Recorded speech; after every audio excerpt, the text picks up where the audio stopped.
$160,000 was fluctuated to your art. What was running through your mind? I wasn't like excited yet because I was just like, what do I do now? I didn't really celebrate till like later. Kobe mentality. She's a Kobe fan. Hey. So what did you do? Money talk. Another great episode, man. Nessy, NFT superstar. Yes. Black female artist, Nova Scotian artist from the Preston area. And, you know, she had a great story, man. We really peeled the curtain back and got to understand how she got to the places she's been in business through art and creativity. It's definitely important for anyone at home that might have a creative side of you that don't really know how to tap into it and make it work. She left her job and is now thriving off of that. So, you know, tap in. Episode 4. Bag Talk.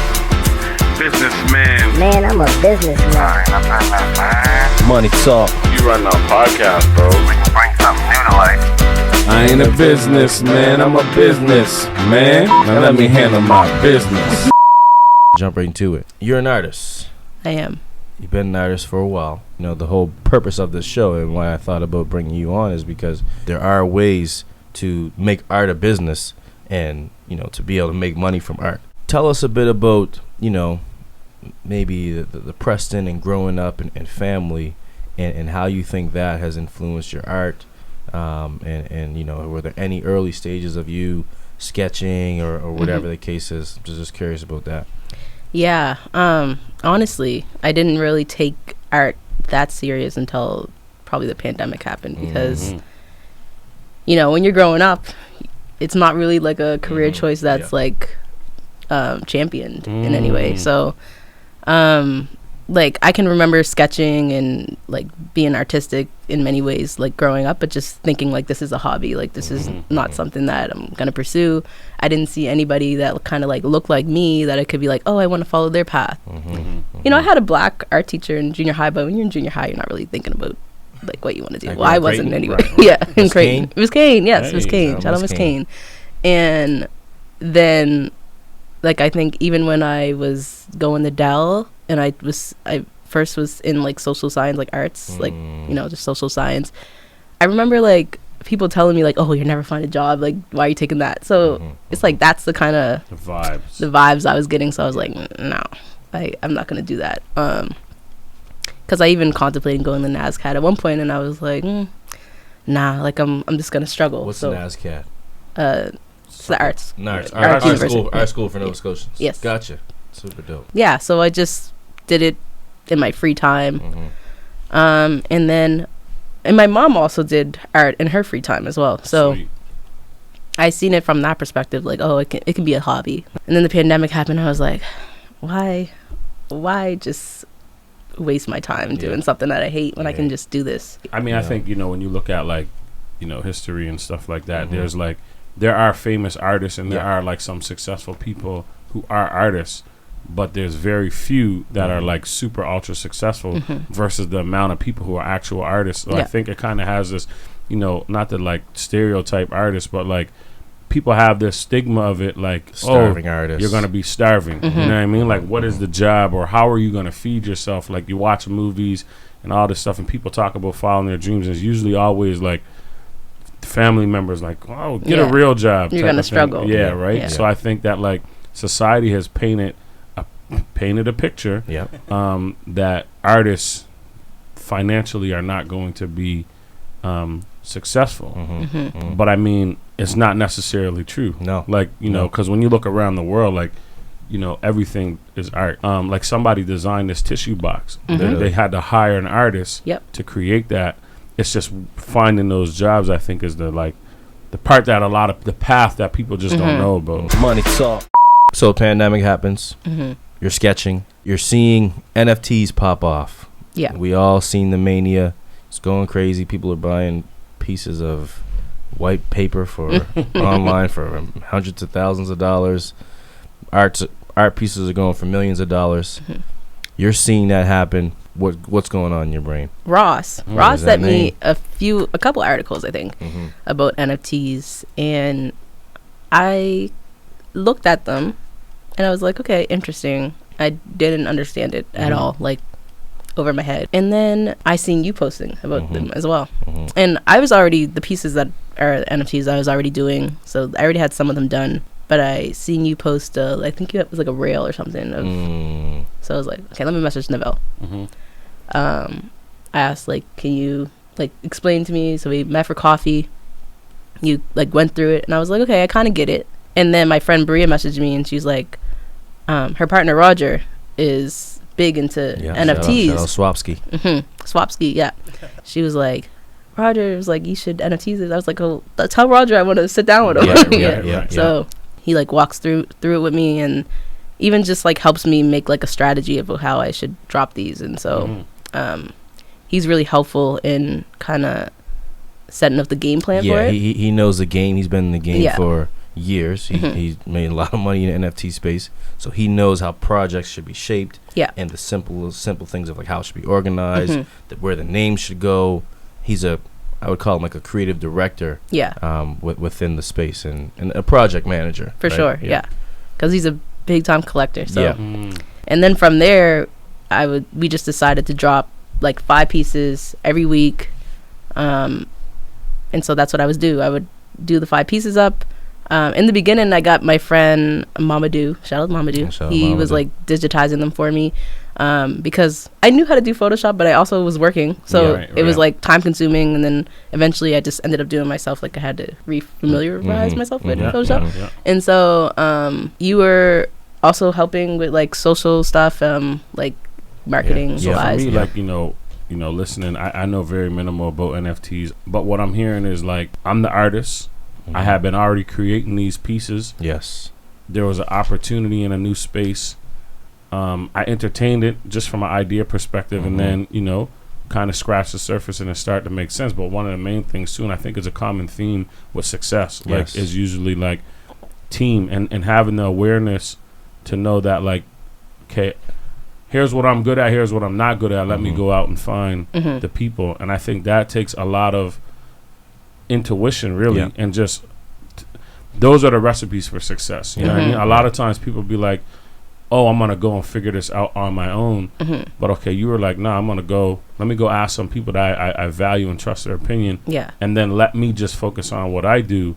And you start tapping into other people like Mamadou, and they were doing things that I could do this, but let me stay focused here, because I'm working already. I need more time to be able to focus on this. So I think it's like for me, whenever I listen to people's stories, I always look for those pieces, like what kind of were the triggers for success. And I think that process of you understanding like, okay, I maybe want to go check this out, but I know I don't really know. Let me go find out. And I think those are the things. You know what I mean? And during that time, you weren't just sitting on your ass, just waiting for it. It didn't just happen. You were in spaces. You were making, tweets every day. We're finding creative ways to do giveaways and different ways to grow our following, to reach more people. And that all was happening through the team. And then you got a guy like Ross that just was giving you direction. And one of the things he told you was to leave your job. Ross messaged me right away. He was like, all right, it's time to quit your job. I was like, I was a little skeptical. I was like, should I?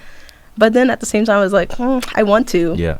And I just felt like if I didn't, I would have regretted it. And I was like, I'd rather just, like, jobs are always going to be around. I can get a job tomorrow. Literally. But, like, this opportunity is not always going to be there. So I did it. Money talk.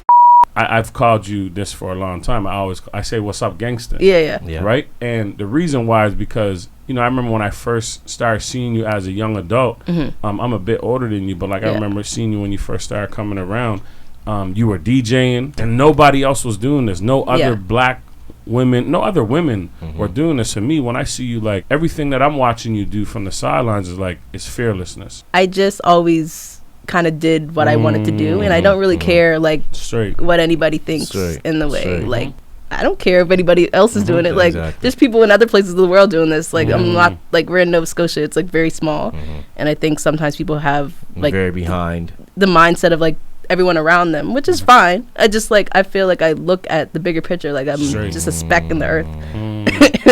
Especially in a place like Nova Scotia, where if you're looking at the people around you as your boundaries, as your Ross says it all the time, like he's a global entrepreneur, but there's not a lot of those from Nova Scotia. So if he just looked at all the businesses in Nova Scotia and said, okay, I just want to do what they're doing, Yeah. he would never be Yeah. Ross Simmons on a global scale, right? Yeah, You know? yeah, and I think that's kind of the piece, because a lot of times, like, there's people like, and I try to always communicate with the people at home that are listening, and it's just people that are so afraid to like try that thing. Yeah. You know what I mean? Yeah. They're so afraid to like go outside of the box and do the thing that inside of them like is filling me up with passion. Yeah. I know it is. Yes. But it's like I'm more focused on like the daily grind of things, like the bills and reaching success and all that. But a lot of times, man, you're gonna find success when you're genuinely passionate about something. It's the Right. only place where you'll find real true success, because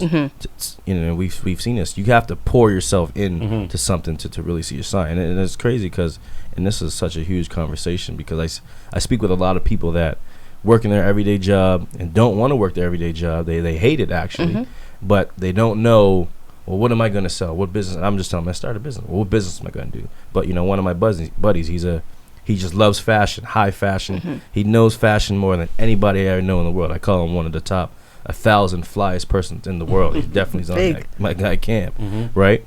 So, same, man, you just got to do something. You'll find something. So he started knitting hats, right? And the hats are beautiful, and they're probably, I told him, you got $1 million product right there, right? So now he's putting the needle behind the pen. Right. There's different other friends I have that work in their job, but they also might love fashion. They love to dress themselves. They love to watch Instagram pages and see and put fits together. But that's a business that can be something Stylist. that a product literally, and it might be so you might not see no one around you that does that. Yeah. But there are people in the world that make millions of dollars being stylists, styling. Yes. All kind of different people.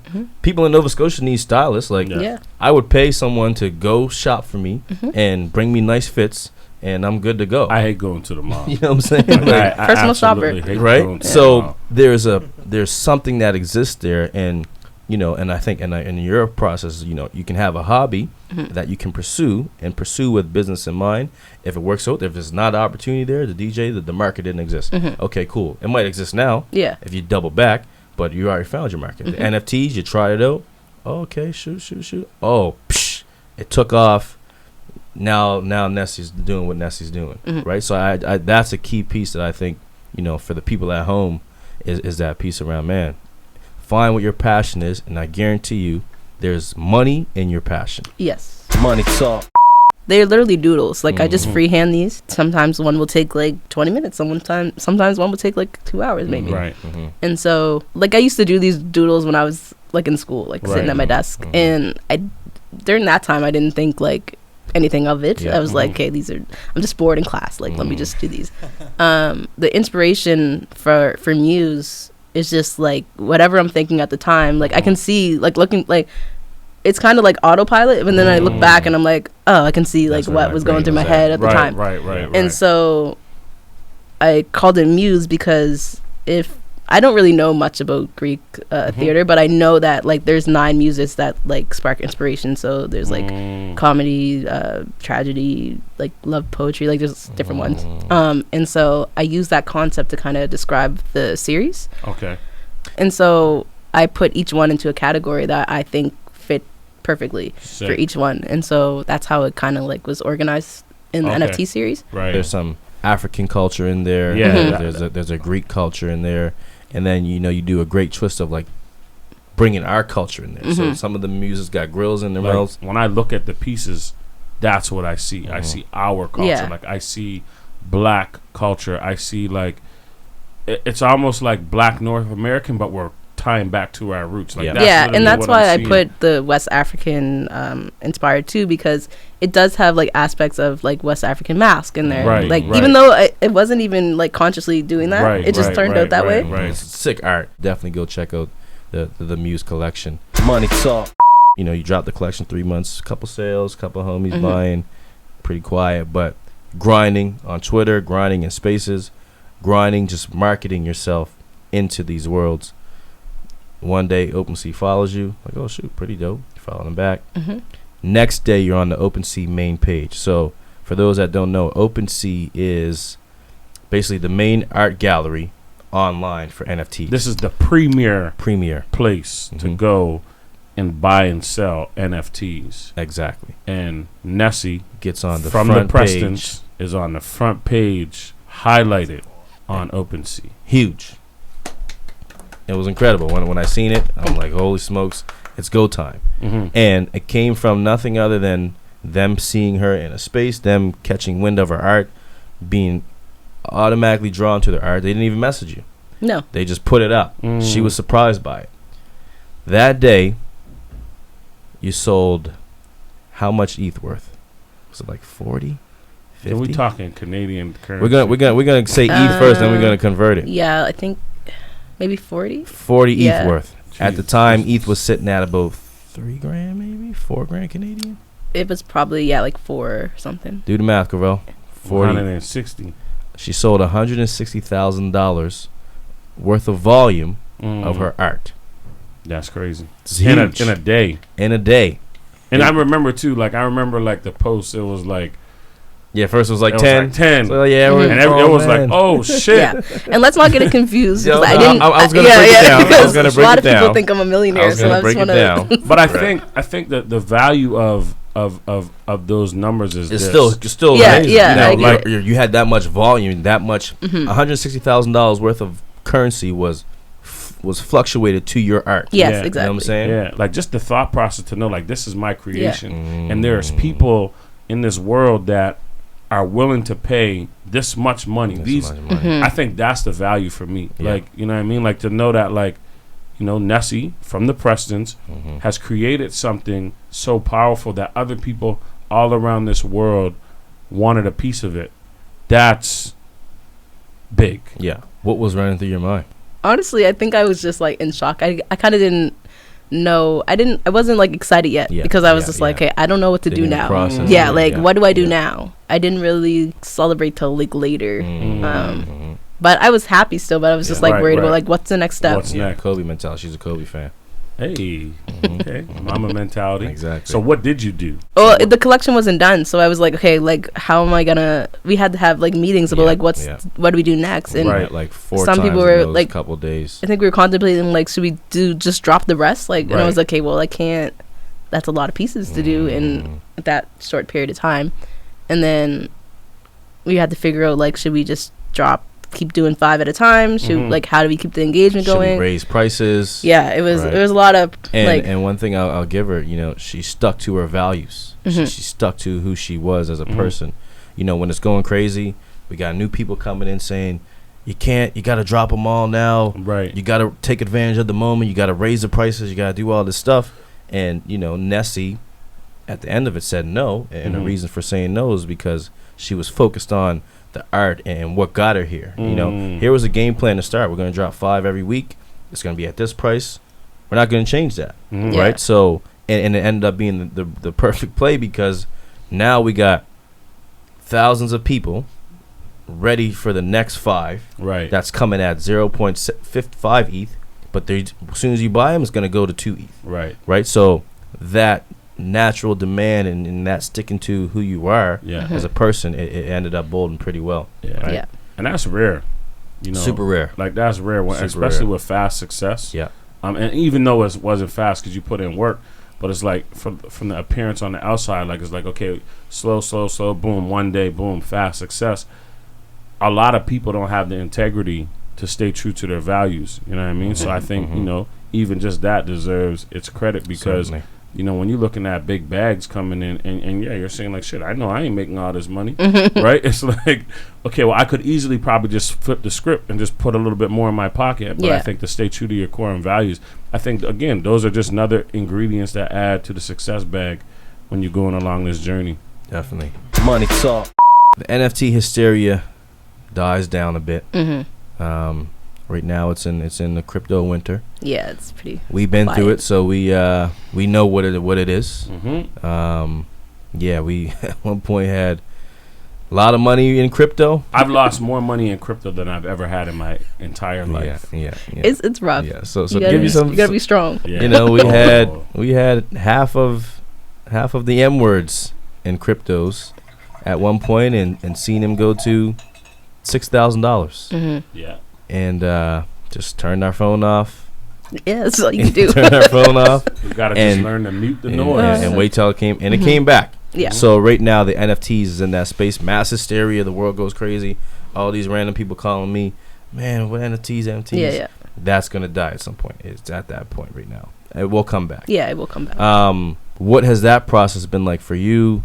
You know, I know I've been alongside you with it, so I kind of know. But just tell us a bit about that. How you been managing that, dealing with that. You know, working through that. Well, luckily the project was over before it died down, so I was happy with that because that could have been that could have been rough. I do have another collection that I want to drop, but I want to wait now. I was gonna just drop it, but then I was like, no, and I want to work on it more also. So, and I guess I don't know. I don't mind it because I kind of like the break. Like it's a lot to like really just be. You have to be on Twitter so much, and like I'm just.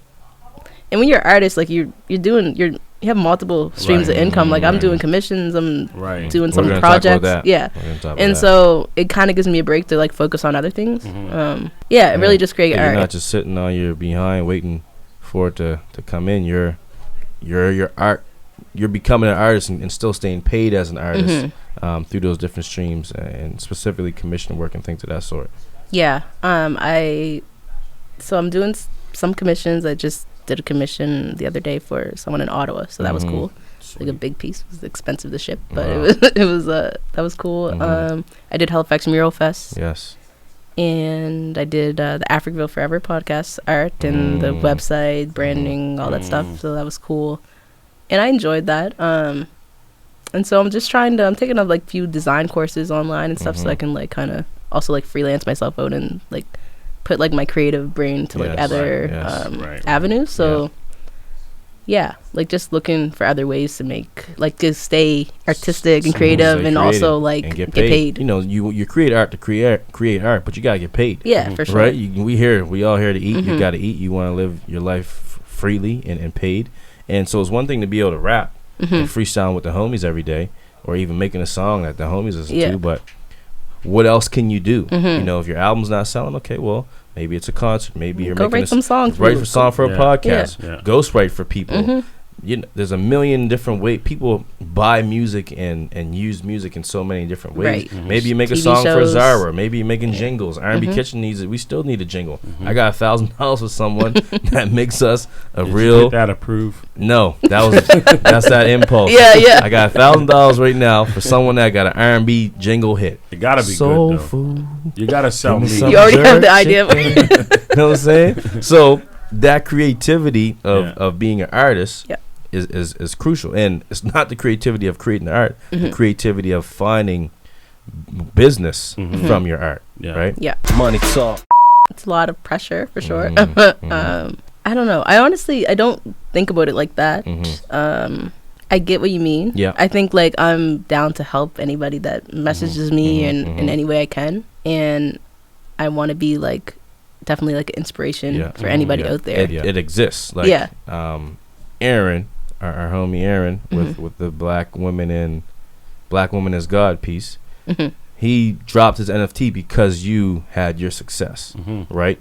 And there's more stories of like that. And then, you know, there's probably other people that we don't even know, and that's the beauty of NFTs. It's worldwide. Yeah. You got people that own your pieces in Switzerland, and you know, you were shipping off pieces to New York and Australia and all these crazy places. I also really just have like really bad imposter syndrome. So like sometimes I'm just like, I think I haven't done enough. Yeah. Right. And so right. Yeah. That's just me being it's like, a tough blessing. on myself. It's a blessing and a curse because it keeps you going. Yeah, for sure. It keeps you, but also, man, you gotta stand on it and be like, Yeah. I'm here. And then why you have to stand on it? Because there's some young black girls, and what we actually gonna do, we're gonna have the Nessy art class in Preston. Yeah, let's do it. With some young girls, young guys that want to learn how to art and create it. And one, just hear your story, and then let's guess. So we're gonna put that one in the calendar. Yeah, but when you stand on it, that's the piece that okay, you know, and they're seeing regardless. But you know, sometimes just to keep it in mind, for me, it gets me up. Right, it makes me go when I'm ready to. No, I can't because my little homies is watching. Money talk. Well, right now, like I said, I'm doing commission still. The next NFT project is gonna come out at some point. Yeah, We're waiting on so the you market. got that one locked and loaded, ready to go. Yeah, I'm just touching it up right now and like kind of going through each piece. And I've also seen a little sneak peek, but it's Nice. Dope. adding some more stuff to it. And then so that will be dependent on the market, I guess. I think you should add a sales day or a salesperson in your weekly day. So I'm just incorporating in my life of like, you know, we got these businesses, we got these things that we have. It's usually been, we do marketing so people reach out, but then there's a segment of reaching out to people. You see a new website, you see a new something. Hey, I'm Nessy. Here's my piece. I've just been realizing if you learn how to sell, you get a lot of money. Yeah, I'm really. That's where I need help. I have to talk to you. Yeah, how I mean for that. Because I'm bad at selling myself, and that's probably like my weakest. It's uncomfortable. Yeah, especially if it's not something natural. Like Yeah. me, I hate asking people for stuff. Yeah, same. If he owes me money, I hate to ask him. Right. But like I'll go do it before I ask someone. Yeah. But you learn that, especially in sales, it's just business. Yeah, Right? I hate being uncomfortable too. Like, There's Nessy that works in the business. Yeah. And that's the person that draws art, does the admin work, goes to the murals and draws on them. Then there's Nessy, the business owner, that owns Nessy. You know what I'm saying? Yeah. So then when you step into this person that says, you know, it's called working in the business, working on the business. You step back and say, okay, what does Nessy in the business need? Yeah. And that view, and there's a great book called The E-Myth. All of our listeners, go grab that book. Nessy, check that book out. And that can really help you separate the two and start thinking like a business owner rather than just someone working in a business. 'Cause it's a big difference. Yeah. Right? Yeah. And I think too, like, you know, again, go back leaning on, you know, your skill set, and I think your skill set has been building your team, right? So like a lot of stuff doesn't necessarily mean I have to do it. Yeah. It's like, and the reason why I asked the question, do you see yourself as a entrepreneur or do you see yourself as a business owner? Because you are the business, but then how do I get outside of myself and then look at myself as the business? Then I'm going to see what pieces do we need to support the business. You know what I mean? Because you're a business owner, but you're the business. So that's a crazy thing about art. And I think that's why, like, you know, in the past, it was always so hard for artists to break through. Yeah. Because they weren't looking at themselves as a business. No. You know what I mean? They were looking at themselves as an artist. And only, you know, most times it would be someone else would have to see it in you and then create it for you. But like, structure. if you believe in yourself and you see the shit, then okay, let me create the structure. You know what I mean? Like, let me put the people around me that I want to be working with that are good at all these things, and they will then go do the work. Yeah. But you still stay in charge, because like, almost like Master P. You know, it's no different than music. Yeah. You look at artists, they usually sign to a label. Yeah. They get fucked because now you're just making art and we're just taking your art. Yeah. Right? But then you look at independent artists, it's not that they're just by themselves. They just build their own team. Yeah. Yeah. Right? They find their salesperson, they find their A&R, they find their admin person, and okay, cool, here. You build and I your think team. the difference is like right now there's more independent artists than probably ever. Yeah, Yes. certainly. Because before you had to rely on like maybe a curator to get your art in like a museum or something, and now really kind of there's more independent that aren't worried about being in a museum. They just want to be like online or sell some prints or something, and then But there's still a business aspect to that, and that's how you're going to separate yourself from everybody else and continue to trailblaze. That's right. You know what I mean? It's just by doing those things. So yeah, for me, it's like, you know, again, like I heard today, I realized, you know, your humbleness is what helped you become the NFT artist. I didn't know. Let me go tap in with some people that know. You know what I mean?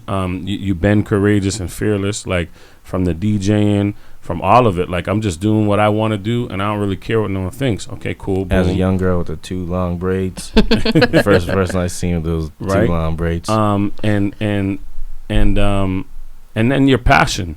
You know what I mean? So you just lean in on that. And if people don't fit into it, like if the people that you find, like if someone's really good at something, but they don't fit into your skill set, and when you made the decision to not up the price, that was probably the biggest move that like anyone could make. Because a lot of people ain't going to do do that. No offense, people, but like I probably ain't going to do that. I'm putting the price up. It's my time.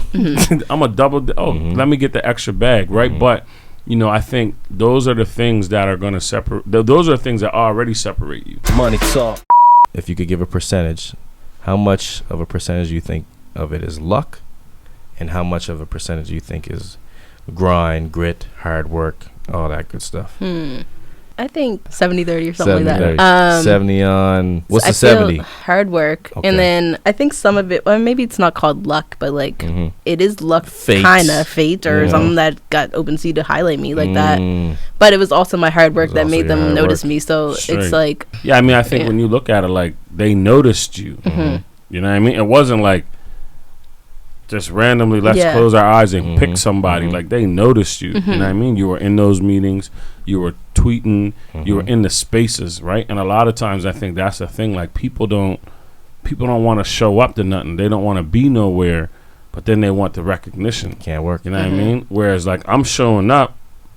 I'm not even necessarily here for recognition. I'm trying to be a part of what's going on. And they notice that. And I think that's the part that, like, eliminates the luck. Yeah. Like, is like, if I wasn't there, if I didn't tweet that day, the luck couldn't even possibly exist. That's true. You know what I mean? Every time I ask someone a question, Cavell always minimize the luck. My boy hates luck. But then I just feel like it's luck that Neville happened to know information about NFTs and like Roger also, and then like I connect. Like, I mean, but you also seek that. So yeah, exactly. Right? That's true. It's 70. It's 70, and I mean, luck and fate plays a lot of roles. Yeah. It is fate that you're on this earth today. Like No, I know. 1 in 100 million. It's luck that the NFTs are even created, right? But it's just how you see it. You read the article. You know what I'm saying? So Ross sent it to you. But you read it. You like, read it. You know what I mean? So it's like, and again, like, I gamble. So, like, luck got to exist. I know what bad luck is. But I also know, like, you know, people who consistently win. Yeah. You know what I mean? They no have luck. discipline. They stay true to their selves. Like, these things that to me, is luck is really minimal in somebody's successful path. 1000%. You have to do something even to get it. Unless you just born into money. You know what I mean? Like, it's, you know, you just close your eyes. You still got to keep it. And it ain't luck to keep it. Right? So it's like, Ross sent you the article. You know how many people get articles sent to them every day that just don't read them? You know how many people send me shit and I don't read it? You know what I mean? But, like, the things that I do read, I read them. But, like, so you read the articles. Okay, cool. This is interesting. All right. Neville, I see Neville post. Let me hit Neville up. A lot of people ain't hitting nobody up. That's true. Okay, luck doesn't exist. Right? Like, but you know what I mean? So like all those things that you were doing, I think they led to those moments and you were just ready every time. Every time. You know what I mean? Like, luck favors those that show up. Straight. Right? So like, it might have been luck, but you had to be there for the luck to exist. You know what I'm saying? And you can be prepared and the luck comes and you goes forward, or you can be prepared, the luck comes to you, you weren't there, you weren't ready, you didn't show up, and the luck flies by you. Everyone got the opportunity at luck, but you got to show up daily, you got to stay in it, and you got to keep getting to that bag, man. You lose 100% of the hands you don't call. Yeah. Woo. Period. It's true. I would take that to basketball, but he already said he's a gambler. You miss 100% of the shots you don't take. I know that one. But man, listen, man, this was another classic. I really enjoyed this one. I'm glad you came. Glad you didn't say no. I know. I'm glad I came. Glad you fought through that one. Yeah. I knew it would be great because I know you're great, and I know you got more greatness to come. And we're just excited to continue to watch you grow, continue to watch you trailblaze. We're definitely gonna get that Preston art session going down, and we're gonna figure that one out. But yeah, man, much love. I owe you some art too, Neville. Hey, you know, nothing. Listen, my payment is this. My payment is to be able to call you and you show up. My payment is to see you shine, to see you inspire the youngins. That's and I told you that from jump, right? So yeah, I'm still gonna make you something. I'll take it though. I ain't gonna say no art. But yeah, I mean, I think, you know, for me, like, just a curious person of your journey. Like, again, I was always watching on the sideline. And just seeing the shit pop off, you know, and someone that I've known you, I know your mom, I know your sister, I know your family, right? We from the same ends, and so I always love to see, you know, my people kind of doing shit, and a lot of times I'll know a little bit of the story, but like with the NFT thing, I really didn't know much. Neville had been a little bit involved, but it was still a real surface level. So from, you know, to have you here and kind of just be able to see your thought process and kind of peel the curtain back a little bit, I think for me that was like super dope. It was a good experience, you know what I mean? Like, okay, cool, like shit, like, yeah, I'm seeing pieces in her like that. I think that's going to propel you to the next level. So, you know, keep doing what you're doing, double down, and keep pushing the path forward, man, for sure. Thank you. Yeah. And I'm always inspired by what you guys do as well. You guys are, you know, you already know what she's been a Businessman Pod listener from day one. Yeah, I listened to every episode this season so far. Sweet. That's why I was also a little discouraged to come on. I was like, these women are are doing some crazy things that I don't even. You're doing some crazy things. It wasn't a mistake. We ain't picking no one that we invite you by a mistake. Exactly. You get that call, it's coming for a reason. Yeah. Right. Any final words? No, I think I'm good. Where can the folks find you? You can find me on Instagram, NessyRT, and Twitter is like NessyFT. Get your money, yo. Yeah. Get your money, yo. Bag talk. Businessman. Man, I'm a businessman. Money talk. You run our podcast, bro. We can bring something new to life. I ain't a businessman, I'm a business man. Now let me handle my business.